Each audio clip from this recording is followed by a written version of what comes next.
Good afternoon. My name is Niko House, host of the political radio show Mi Casa es Su Casa, and I am, as you all know, well, before we get started with that, you got too excited. No, but please donate to our One Follow $1 campaign where we show the mainstream media that we do not need them anymore, where we challenge you to donate $1 to your favorite independent journalists, whether it be myself, H.A. Goodman, Tim Black, Inside News Network, Hard Bastard, anybody. And you'll find all those links below. That way you can let them know that you will not be supporting their nonsense anymore. Also, click the notification button to get new updates, the little bell notification button. And also while you're down there, click subscribe. Beside the notification button, that way you can get all the updates when I release a new video and new information. So, like I was saying, Rod Wheeler has had, involuntarily it seems, has had some pretty, oh man, these are revolutionary statements. I mean, the revelations found in the conversations that were recorded of Rod Wheeler, I'm not sure exactly what they were recorded for, but he was speaking pretty openly, pretty candidly, and he told us, oh, it's a lifetime's worth of information that should really scare anybody. And it shows you the propaganda machine that the mainstream media has become, even more so. I think that this actually probably exemplifies the propaganda machine more so than what Russia did, because they used Russia because it was an easy country to target. It has a face in Vladimir Putin. We have a past with Russia, but then they took a gentleman who was a private investigator, a nonpartisan private investigator, and pretended he was a whack job when that simply was not the case.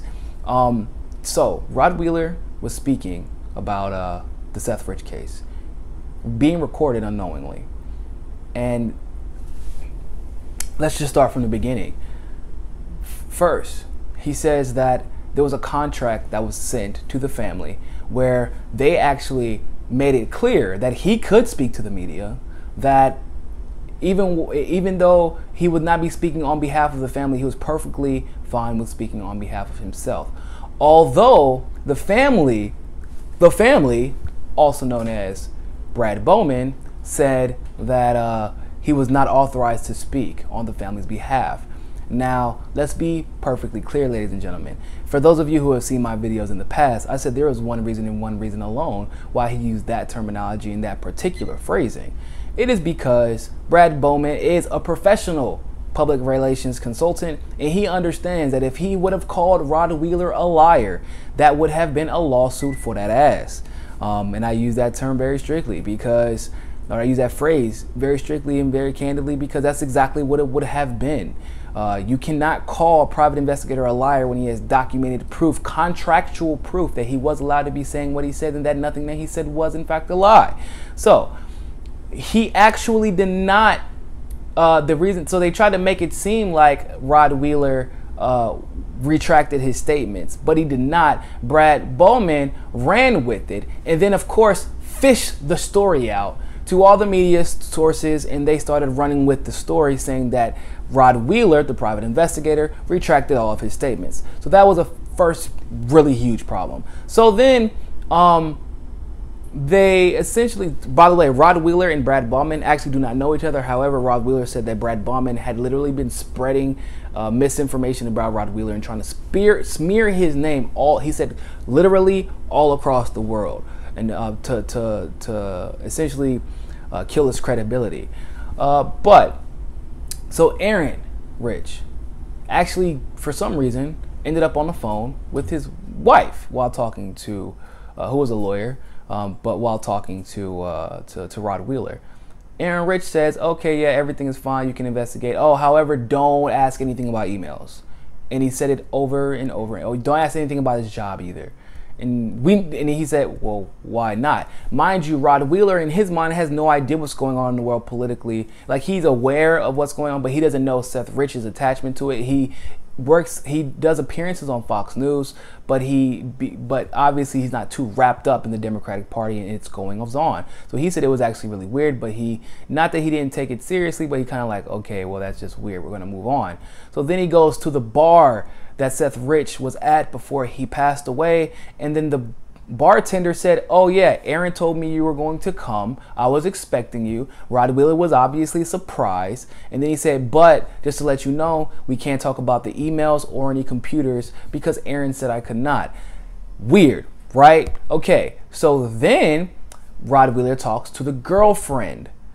The girlfriend says, Seth Rich's girlfriend. The girlfriend says, hey, I was expecting you. Aaron told me that you're going to call. And then but Rod Wheeler said the first thing she says to him is, but we cannot talk about emails and that we cannot talk about computers. And she said, but what I can tell you, however, is that Seth Rich had a problem with 2 of his supervisors. But when, weirdly enough, he asked for the names, she said first that she could not tell him. Then she said, well, I don't know their names, but I do know that they were having problems at his job.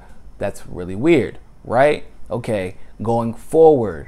So then what ends up happening is that he goes back to Aaron Rich because the email thing is officially an issue. When 3 people and then the police department, because he said he was going to contact the police department to get the cell phone and the computers and things like that. Aaron Rich is like, oh, don't worry about the cell phone. But he was like, well, why not worry about the cell phone?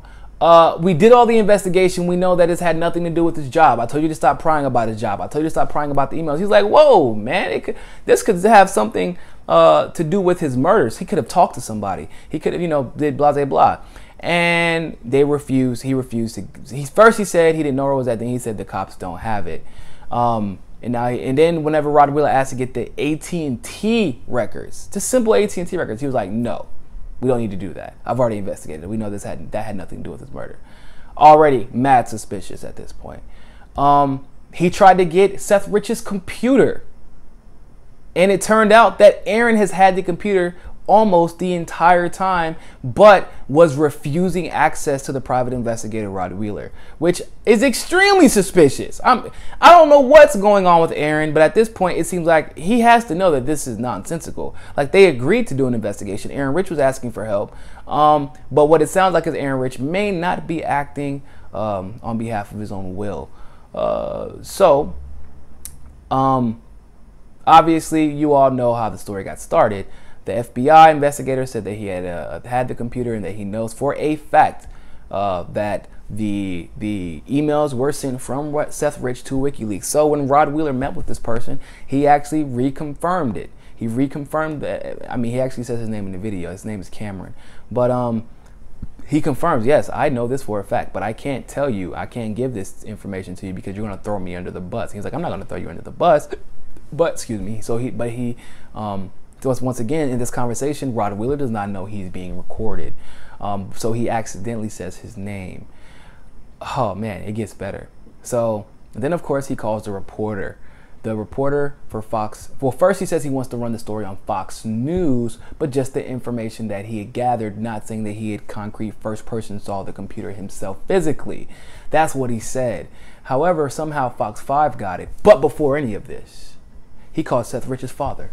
Seth Rich's father knew all this information. Seth Rich's father did not only approve of him running the story, but actually said, well, maybe we should get this other private investigator, a female that they knew, involved in the investigation. He asked Rod Wheeler how to move forward with the investigation, asking him how much further should we go, which direction should we take. But above all else, once again, this is a conversation that Rod Wheeler did not know did not know was being recorded, and he has all reported. He was okay with investigating this further, which is why, and I've even said this, ladies and gentlemen, how many times have I told you all, if they wanted to talk, this Rich family has not been shy, but ever since Brad Bowman took over, all of a sudden, nobody can talk. All of a sudden, they can't speak to anybody. No matter how many times they're asked to go on TV, or they can't talk to Fox News, they can't talk to CNN, they can't talk to anyone. But Rod Wheeler confirmed it with the family before he even went on. However, he talked to someone on Fox 5, a reporter, and they were only supposed to give a teaser. However, the original story was supposed to run on Fox News. That's not what happened. Obviously, as we know, that was how, because I know a lot of people were like, how the hell did Fox 5 end up with the story this freaking huge, right? It was an accident. It was a total accident. It was never supposed to come out on Fox 5. It was supposed to come on Fox News. Now, what is important about all of this? Well, God knows. We can start from the fact that the cell phone has still not been seen by the private investigator. He was refused public records, or he was refused to access the AT&T records of phone calls made. Oh, and the fact that Seth Rich was apparently at a party before he was at the bar, and that was confirmed by his girlfriend, but nobody would talk about that. Nobody talked about that before. Only the girlfriend knew about it, which means that he probably, because he wasn't with the girlfriend, he probably was texting the girlfriend back and forth, probably also texting the person who he was on the way to the bar with, which would probably limit the amount of people he was in contact with, to those who knew that he was where he was coming or going, or probably put him at some point in contact with the person who may be responsible for his murder. But also, this entire framing of this lawsuit today that has come out on CNN, MSNBC, New York Post, was totally dishonest. They tried to claim that Fox News, the story that Sean Hannity ran, is being sued for defamation, when that's actually not the case.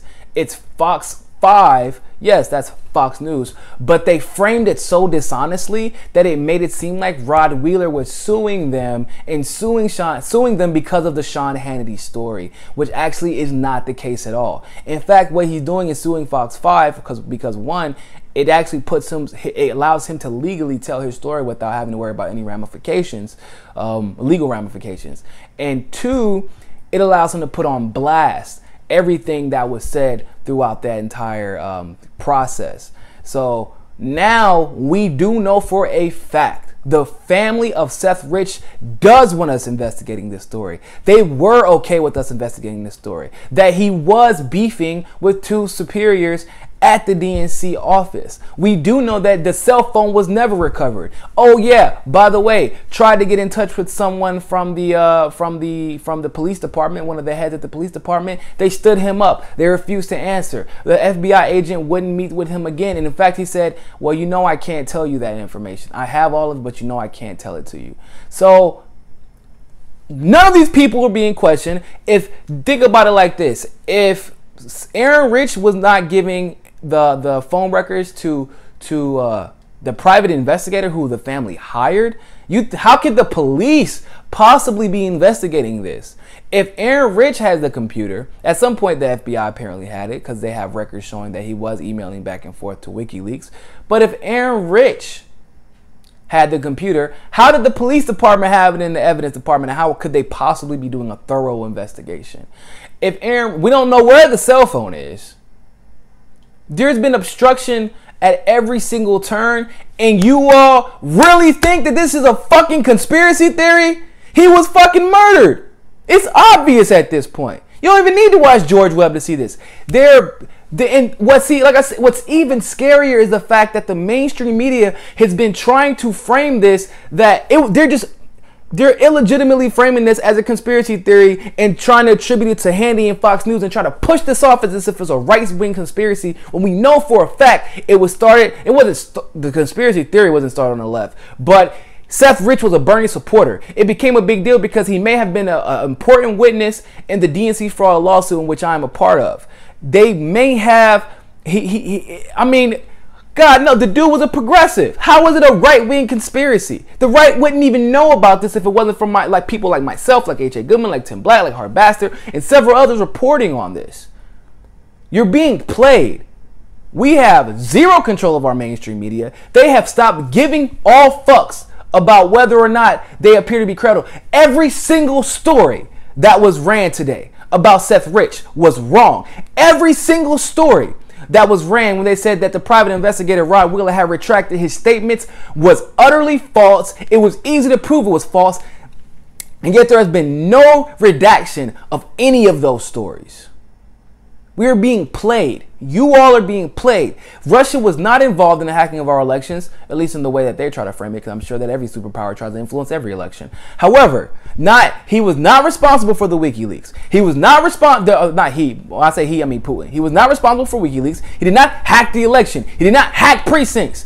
You are being victimized by a propaganda machine. Wake up.